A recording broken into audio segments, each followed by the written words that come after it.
I want to commend you because despite the desperate situation in which we find ourselves, you still have the energy to laugh, to smile, to cheer, and actually to support.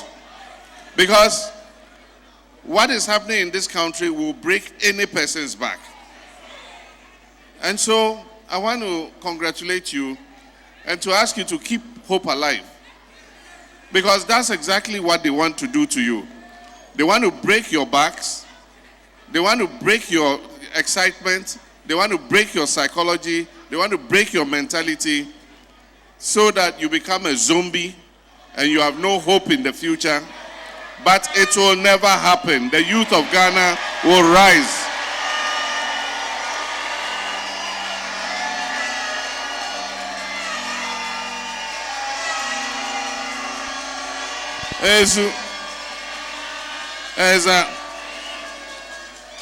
We have a survey they call the Afrobarometer survey, and it is done from time to time. In the recent Afrobarometer survey, it said that, and it's the highest in history, it said that more than 80% of Ghanaians say that their country is going in the wrong direction. It's the highest in the history of the Afrobarometer survey on Ghana. It says more than 80% say the country is going in the wrong direction. Now, the people who have led us down the wrong direction are the same people saying, oh, we led you down the wrong way, but give us the opportunity to lead you again. And this time, we'll take you on the correct path. Is that possible?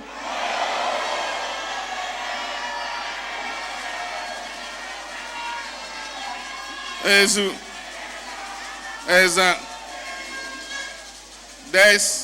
another statistic that we need to watch.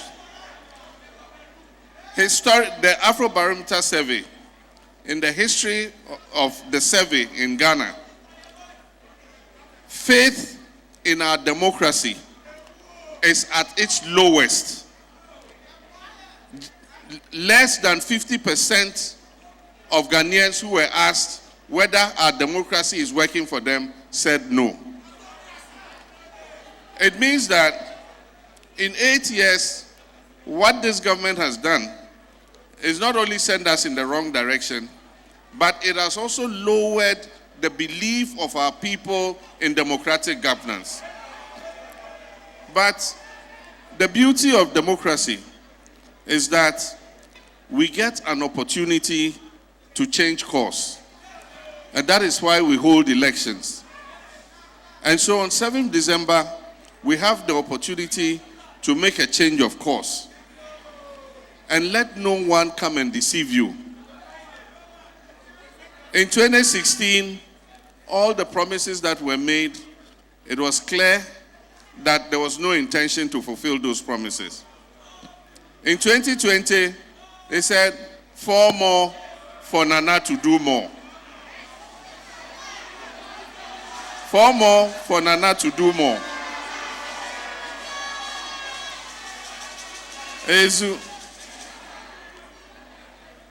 And again, disappointment.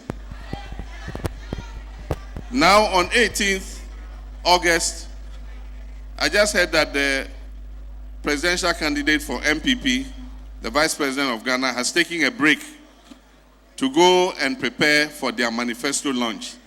They are going to distill their lies again for the Ghanaian people. Akple.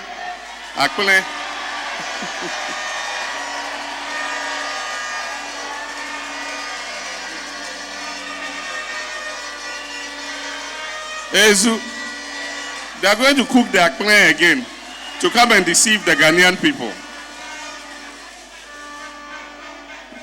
And they say what? First fool is not a fool. Second fool, but third fool is a big fool.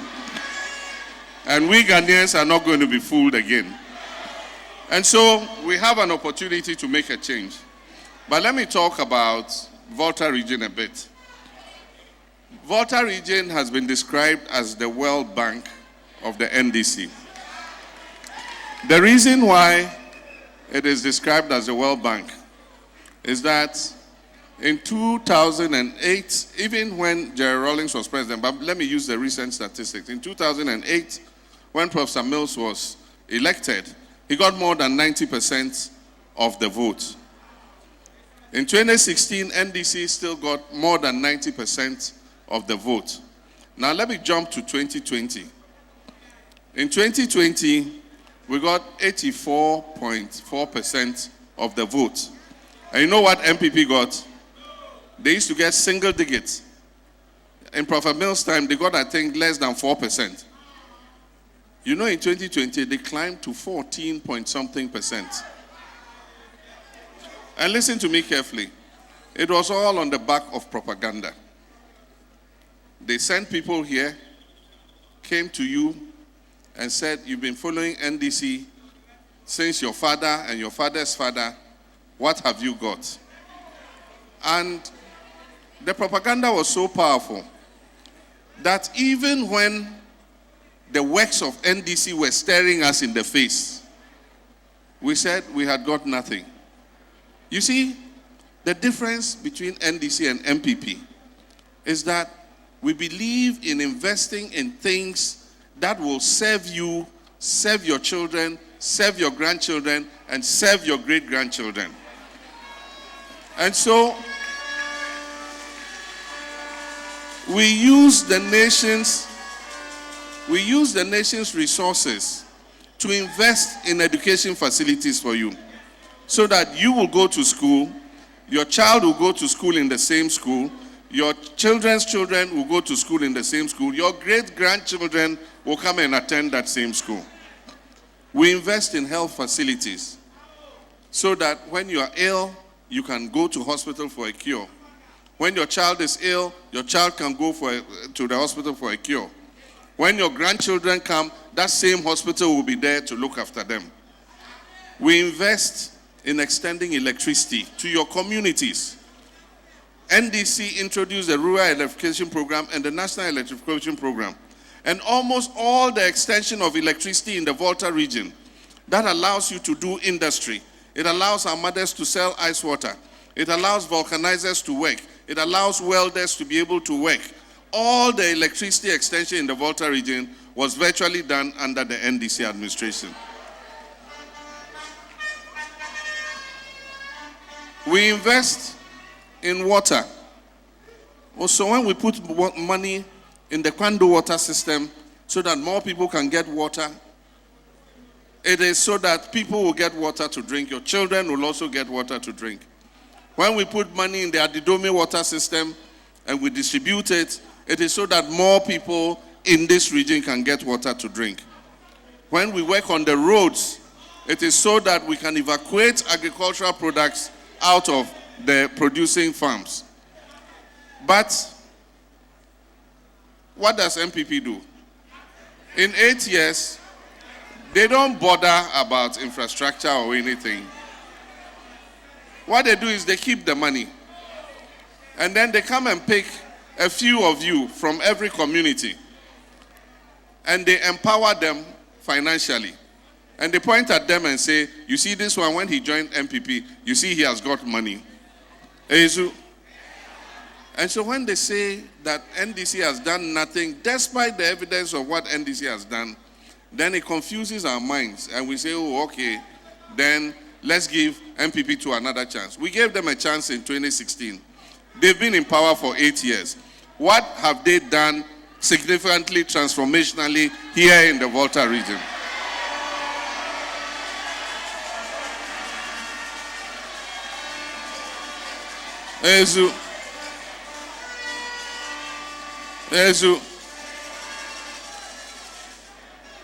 They instead come and insult you.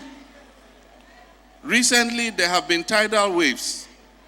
Almost every 4 or 5 months, tidal waves are eating our shore. When we came, we did the Keta Sea Defense. We did the Adan Sea Defense Project, all to protect the shore. Tidal waves have destroyed people's properties. Not one minister of this MPP administration has gone to sympathize with our people. I went to Keta. I went several times to make donations to the victims of tidal waves. But the insult to the injury is what happened in Tong, when out of their own recklessness and inconsideration, they opened the spillway of the Akosombo Dam and spilled huge volumes of water. My running mate went to Mepe, I went to Sogakope. When I went to Sogakope, the mortuary was standing in water. So even the dead, people who were dead and deserve peace to rest, were affected. And ambulances were parked outside, and families were coming to evacuate their dead bodies to look for other mortuaries to go and keep them. People lost property. People lost their livelihoods completely. Their farms were inundated, their houses were inundated. And the president came at last. He probably shouldn't have come. But he came. And the insult that he gave the people is that, yes, I've come. I've come because I am president. But if it was left to it, the votes you've been voting for me, I wouldn't have wasted my time to come here. I mean, how much more insult can we be subjected to? Togbe Amenya Fiti, we built a community day school for him, E-Block. And Togbe said they should come and finish it because the E-Block was 95% complete. He said, come and finish it so that I can let my children go in and study. And then he said, hey, you this chief, if you have money, go and finish the E-Block yourself.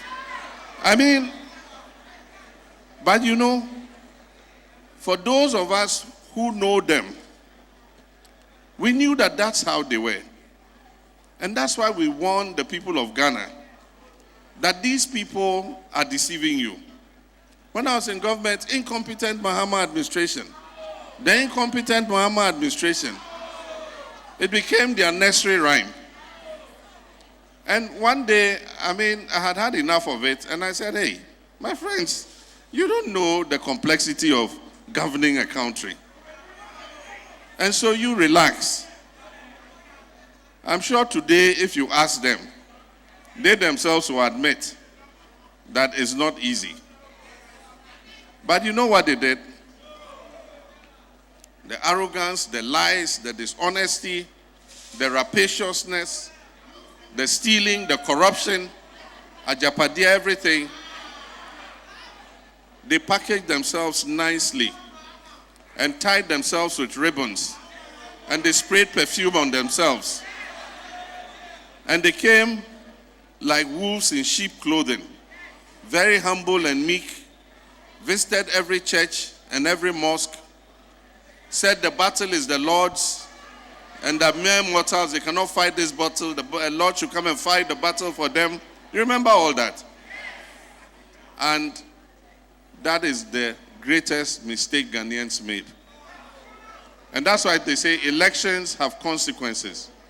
It was the greatest mistake Ghanaians made and voted for them. Today, we are all suffering the effects.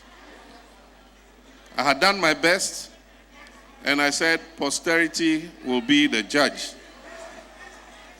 And like I said before, God used to take generations to exact posterity, to exact judgment. But I think our God has also become a digital God. And so he does the judgment very fast. I didn't know it will happen in my lifetime.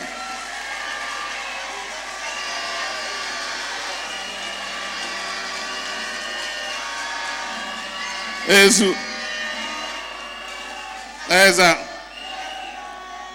so they are creeping up gradually, like I said. In 2020, they got 14 point something percent of the vote. And so it means that they are gradually eroding the World Bank status of the Volta region. We cannot allow that to happen. In this election of 7th December 2024, in the Volta region, in the presidential election and the parliamentary elections, we are going to get more than 90% of the votes in the Volta region.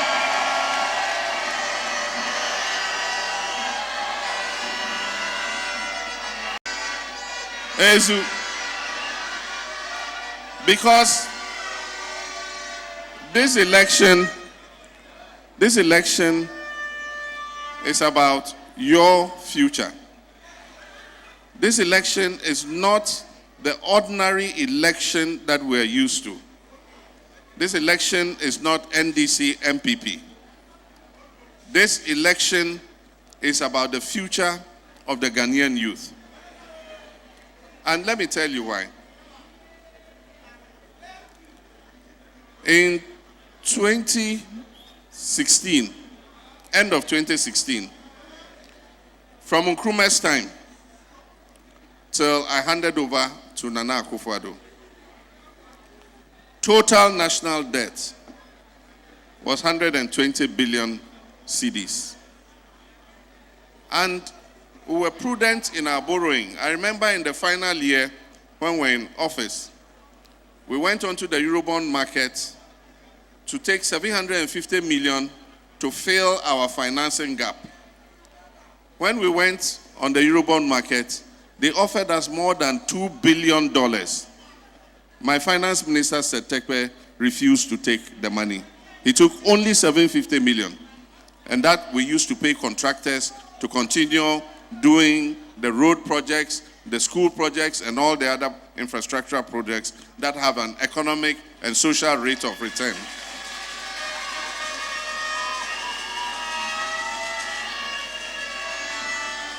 Guess what happened?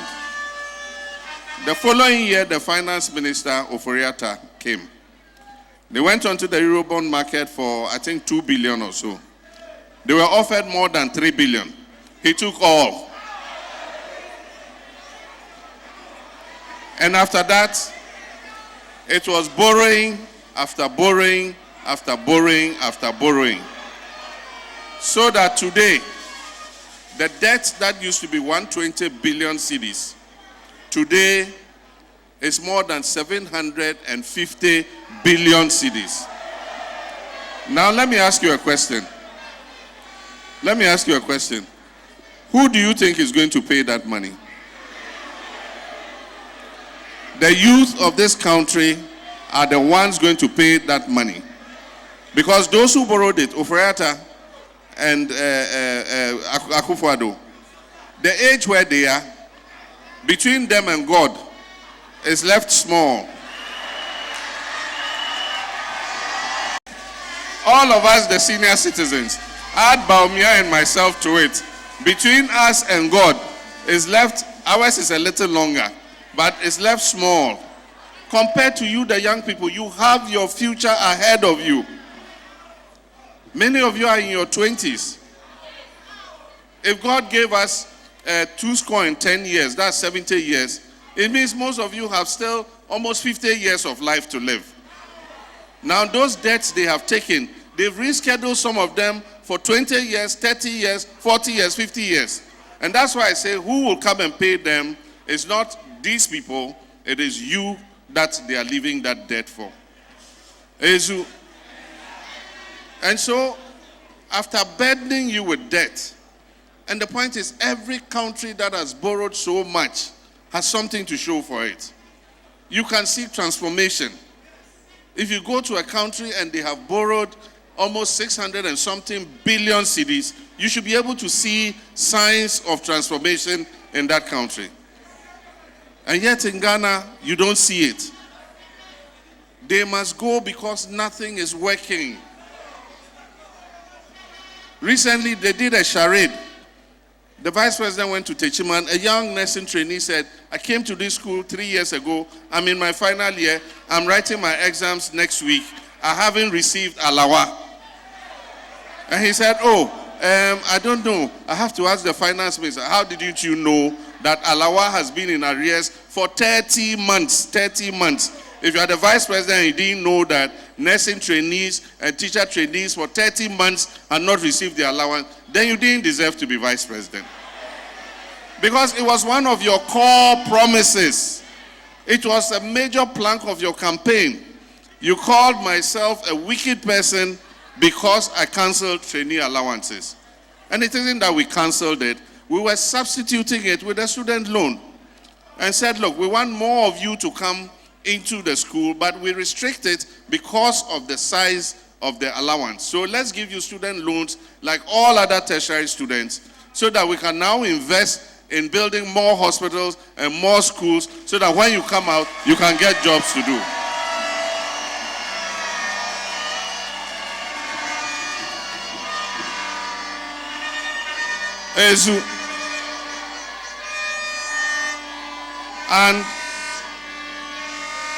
And they called us wicked.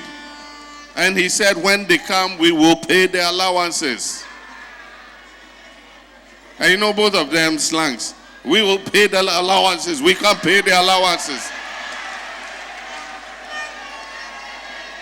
Alakpato.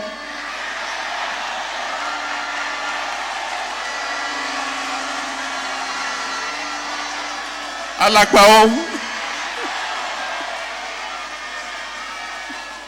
We can pay the allowances. Today, people have finished their colleges, people have finished nursing training, and they are owed 20-something months of allowances, and they will never get that money. And aside from that, they've come out of school, and for more than 4 batches, they have not been employed. And you know what they do? They wait till elections are coming, then they say, we've opened the recruitment portal. They've been sitting home for 4 years, 5 years. And then just because elections are coming, 3 months to an election, you say you've opened the recruitment portal. You see, all about this government is deception. And nothing is working. For the first time in history, under any government, since we started the national service, no government has ever owed arrears of national service, except this Akufo-Addo Bawumia government. They can't even pay national servicemen. They took our children, deceived them. They said they had come out with a National Builders Corps. It was going to be the solution to employment. And that when they do the Builders Corps, after that they'll transit them into jobs. And they took 100,000 of them. Today they still owe them 10 months of allowances.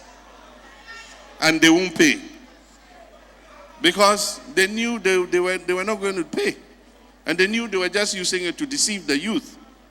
NDC is not about artificial job creation and deceiving young people, pretending that we've given them jobs. We are looking for substantive, weighty, sustainable jobs for the young people of this country. Talking of the 24-hour economy. And I can assure my sister that there's one thing about leadership. The most important principle of leadership is trust and honesty. If you have a leader that you trust and is honest with you, whatever difficulty you're going through, he's prepared to let you know, we're going through this difficulty, and this is why we're going through this difficulty. It makes you understand the position in which you are, and you're ready to work and fight with him to move forward. And so, if there's one thing I can promise you as leader, and when you elect me as president, is that I will not tell you lies.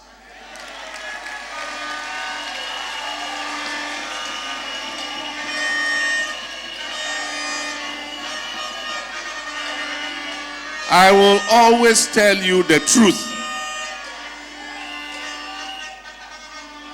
I'll always tell you the truth. And that is why, as soon as we come into office, within the first 100 days, we're going to organize a national economic dialogue. And the Minister of Finance who will be appointed is going to come and address the dialogue. It will be a national dialogue, and he'll tell Ghanaians the true state of the economy.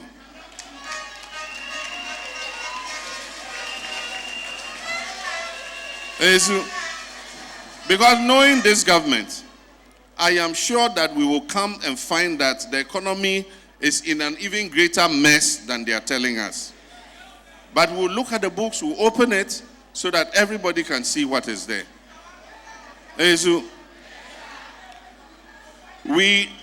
We are introducing the 24-hour economy. And it is Formula 133. And so it means one job, 3 people, 3 shifts. One job, 3 people, 3 shifts.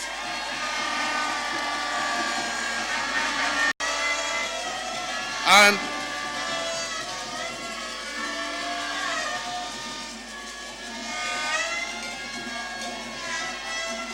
when you talk about it, in the first vein and with one side of their mouths, they say, oh, but 24-hour economy, some companies are doing it already. Okay, so you know 24-hour economy, and you know some companies are doing it already. Then again from this side of the mouth, oh, but this is your 24-hour economy, we don't understand it. If you didn't understand it, how did you know some companies are doing it already? That's why they say, if a person is not asleep, you can't wake him up. Because he's not asleep. He's awake already, so you can't wake him. They understand it perfectly well.